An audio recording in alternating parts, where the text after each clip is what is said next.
Salut les griffeurs. Avant toute chose, bienvenue au comité de recherche du film du genre de l'imaginaire ultime. Également à mon professeur et à mes camarades de classe. Aujourd'hui, vidéo peu orthodoxe, car elle consiste non seulement à parler et analyser le film ça, mais également à le défendre en tant que film de l'imaginaire ultime. Donc si vous faites partie du FJU, ou que vous faites partie de ma classe, professeur inclus, et que vous n'aimez pas perdre de temps, je vous invite à rejoindre ce timecode dans la description. Maintenant que tout est dit, entrons dans le cauchemar qu'est ça.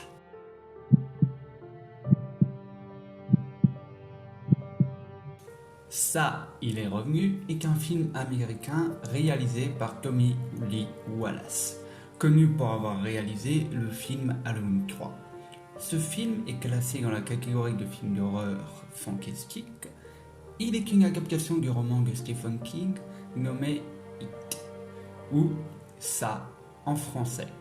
La musique a été réalisée par Richard Belt et produite par Alan S. Epstein, John Green et Mark Bassimo.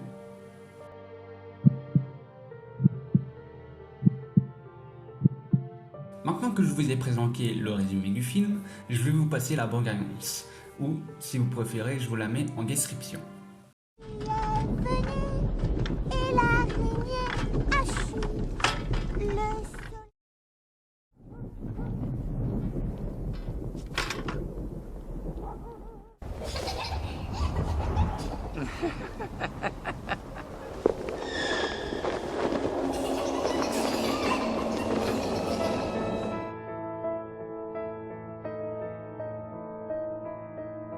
Six gosses morts ou disparus, ça a de quoi alarmer la population, non?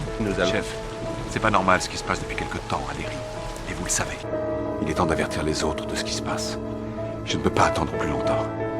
Et j'espère que je me trompe. Dieu fasse que je me trompe. Je suis bien content de pas être le seul à avoir vu quelque chose. C'était pas un clown au début, c'était un loup-garou. Moi, j'ai pas vu le loup-garou, c'était juste un clown. Oui, c'est peut-être une espèce d'esprit malin qui peut lire dans nos pensées et qui peut prendre la forme de ce qui nous fait le plus peur. Mon père dit qu'il ne sait pas de quand date celle-là. Il dit que c'est probablement du début ou du milieu du XVIIIe siècle quand Derry était encore une ville de bûcherons. Attends. Gripsou le clown. Il y a 200 ans, il était déjà là. Tu as tué mon petit frère Georgie! Montre-toi! Montre-toi! Bonjour, Ben! Tu veux un ballon, Ben? Il flotte! Il flotte tous.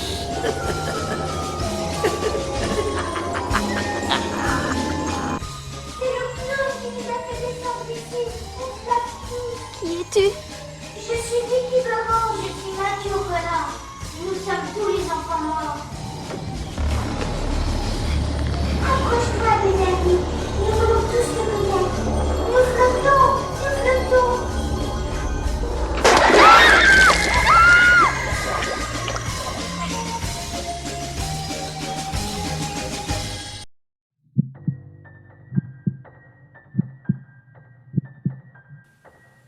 Octobre 1957. Ça se réveille et la petite ville de Derry dans le Maine ne sera plus jamais la même.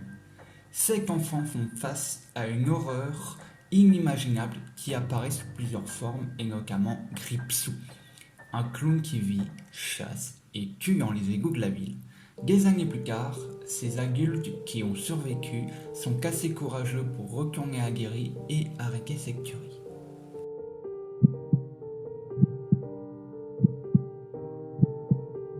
Ça, il est revenu et qu'à la base une mini-série diffusée le 18 novembre 1990 et le 20 novembre 1990 sur ABC aux États-Unis. Alors qu'en France, la mini-série a été collée en 2 parties de 1h30 et ont été diffusées le 16 octobre 1993 sur la chaîne M6. Le tournage s'est déroulé à Angmore, Chicago, New Winchester, New York et Vancouver. Il s'agit également du premier rôle à l'écran de l'actrice canadienne Shailene Simon, alias Laurie Anne dans la mini-série, que l'on ne reverra que plus tard dans L'île des insectes mutants ou encore dans Destination Finale 3. Pour le personnage de Gripsou, le clown maléfique, du téléfilm et du roman, Stephen King s'est sûrement inspiré de John Wayne Gacy Jr., alias Pogo le Clown, un tueur en série américain que l'on avait surnommé le clown tueur en raison de ses activités bénévoles à l'hôpital de son comté, où il se déguisait en clown. Il fut déclaré coupable de viol, meurtre de 33 jeunes hommes et fut exécuté en 1994.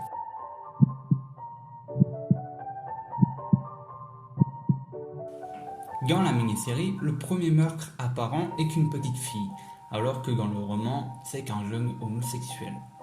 Dans le téléfilm, le jeune groupe choisit comme nom le clan des paumés, du fait qu'ils se sont rencontrés par hasard.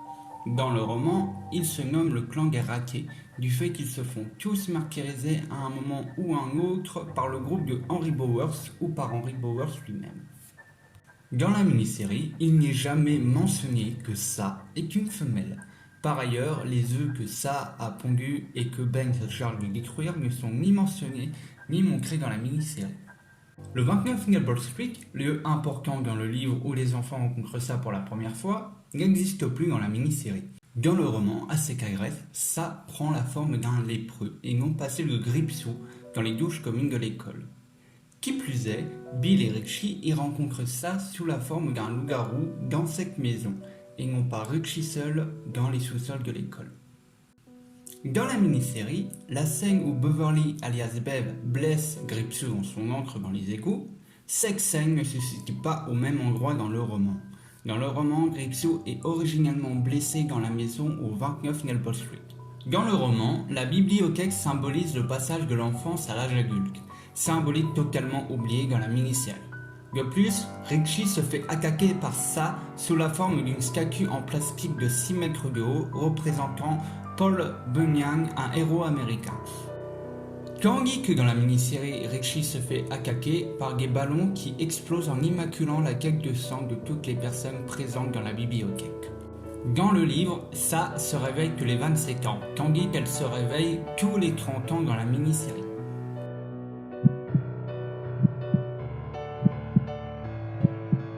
Bien que ça, ou du moins ses effets spéciaux, ont mal vieilli, tout le monde connaît ou a entendu parler du clown tueur des égouts. Avec sa phrase culte, ils flottent tous en bas, faisant référence à son nom anglais Hic, qui signifie il en français. Il a complètement changé la vision du clown depuis sa création. Il a marqué l'esprit de toute une génération, notamment celle des années fin 80 avec le roman et les années 90 avec le téléfilm. Ce film doit être défendu car pour moi il défend plusieurs causes importantes telles que le harcèlement, l'agressivité envers autrui, les traumatismes, le meurtre, le deuil, les enfants et femmes battus. Mais il défend également des cas importants dans la vie tels que l'amitié, l'amour, le réconfort, la rigolade et par-dessus tout l'entraide et le bien de l'humanité.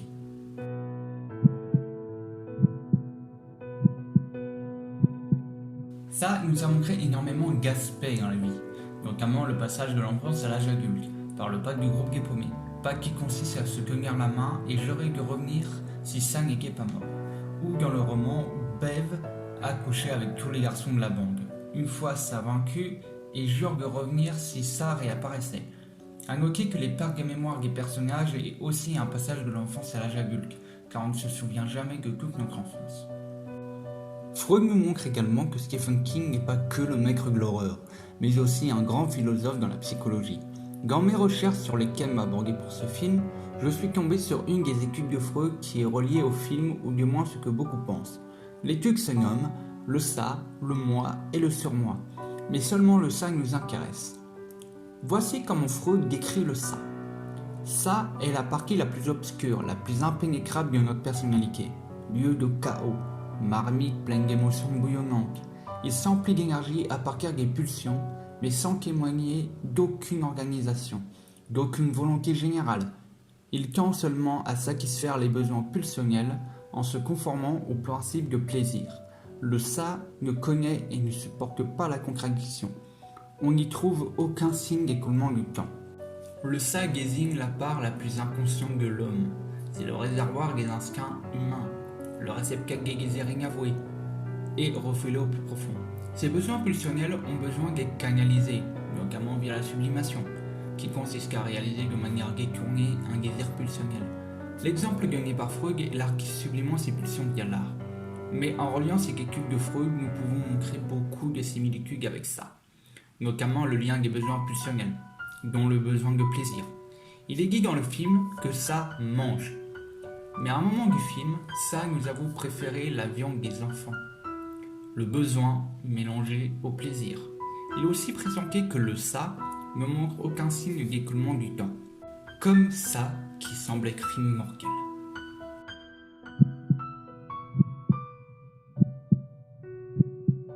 Plusieurs références cinématographiques sont notables dans le film. Stephen King fait énormément référence aux monstres des années 50, les loups-garous, les insectes géants. Il fait également beaucoup de références à ses propres œuvres, comme par exemple l'un des livres de Bill, l'écrivain du groupe, nommé The Glowing, faisant référence à The Shining, traduit par Le Brillant en français. Mais aussi le nom du gardien de l'asile, Kunz, est une référence au grand rival de Stephen King, Ging R. Kunz. Dans plusieurs de ses récits, certains actes se passent à Gary, comme dans le roman 22-11-63, adapté en mini-série. On a l'agréable surprise de voir le héros, venu du futur, se rendre dans le Gary de 1958. George Amberson, alias Jake et Ping, fait la rencontre de Beverly et de Richie. En automne 1958, les deux amis dansaient ensemble en musique et c'est ainsi que le nouveau héros de King leur donne un petit cours à sa manière. La tortue présente dans le roman Ça est également essentielle dans la mythologie de la grande saga de King, La Cure sombre. Le film Insomnie se déroule lui aussi à Gary. Mike Hanlon est aussi présent, mais en second plan. Dans Misery, adapté au cinéma en 1990, le héros, un écrivain célèbre nommé Paul Sheldon, raconte que sa mère est une certaine mademoiselle Caps Black, qui pourrait donc être la mère d'Eddie. Le romancier se permet lui-même de faire des petits hommages à d'autres romans de Stephen King. Ainsi, Beverly, devenue adulte, raconte dans le roman que des meurtres ont été commis par un flic à Castle Rock. Il s'agit ici de Frank Dog, de Dead Zone. Quant à Will Hanlon, le père de Mike, mort dans le film, il raconte dans le livre que l'un de ses copains d'armée s'appelle Dick Halloran, qui n'est autre que le chef custo de l'hôtel Overall de Shining. Stephen King s'est aussi grandement inspiré d'une fable nommée The Three Billy Goat Girls, les trois boucs bourrus, racontant l'histoire d'un troll vivant sous un pont en le gardant et dévorant quiconque le traversant.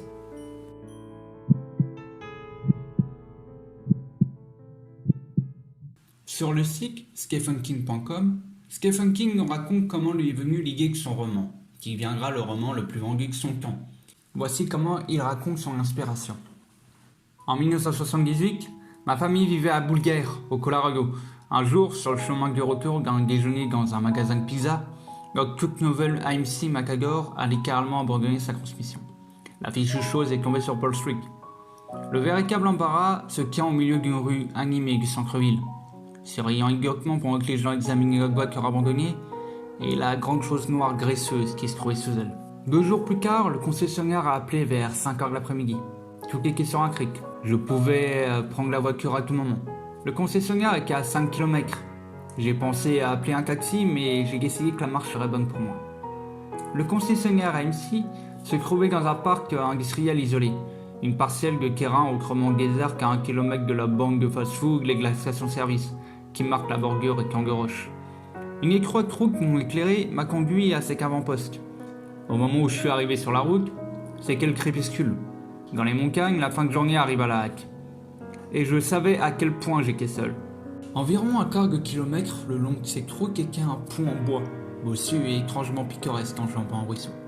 Je l'ai traversé, je portais des bottes de cow-boy avec des canons glabrés, et j'étais très conscient du bruit qu'il faisait sur les planches. Il sonnait comme une horloge creuse. J'ai pensé au conte de fées appelé The Three Billy Goat Girls. Et je me suis demandé ce que ferait si un troll criait de dessous moi, qui crape sur mon pont.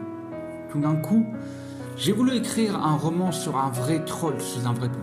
Je me suis arrêté en pensant à une ligne de Marilyn Monroe, quelque chose à propos de vrais crapauds dans le jardin imaginaire. Seulement, elle est sortie. De vrais trolls dans des jardins imaginaires. Une bonne idée, et comme un yo-yo, Il peut aller jusqu'au bout de sa chaîne, mais il ne meurt pas, il dort seulement. Finalement, il remonte dans votre paume. J'ai oublié le pont et le troll, dans le but de ramasser ma voiture et de signer les papiers. Mais cela me revenait de temps en temps au cours des 2 années suivantes. J'ai décidé que le pont pouvait être une sorte de symbole, un point de passage. J'ai commencé à penser à Bangor, où j'avais vécu, avec son étrange canal bisectant la ville. Et j'ai décidé que le pont pourrait être la ville, s'il y avait quelque chose en dessous. Qu'y a-t-il sous une ville? Tunnels, les égouts? Quel bon endroit pour un troll. Les trolls devraient vivre dans les égouts. Une année s'est écoulée. Le yo-yo est resté à la fin de sa chaîne, endormi. Puis il est remonté. J'ai commencé à me souvenir de Stanford, Connecticut, où j'avais vécu pendant un certain temps. Quand j'étais enfant, à Stanford, il y avait une bibliothèque où la section pour adultes et la section pour enfants étaient reliées par un court couloir. J'ai décidé que le couloir était aussi un pont, à travers lequel chaque chèvre d'un enfant doit risquer de se faire piéger pour devenir adulte. Environ 6 mois plus tard, j'ai pensé à la manière dont quelle histoire pourrait être présentée. Comment il pourrait être possible de créer un effet ricochet, en abriquant les histoires des enfants et des adultes qui sont devenus. Au cours de l'été 1981, j'ai réalisé que je devais écrire sur le troll sous le pont ou le laisser. Ça, pour toujours.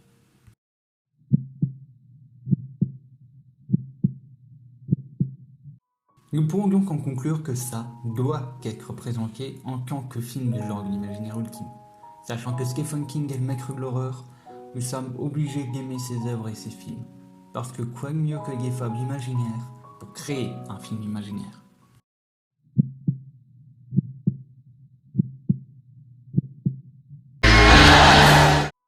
C'est bon, c'est la fin du cauchemar, vous pouvez rouvrir les yeux.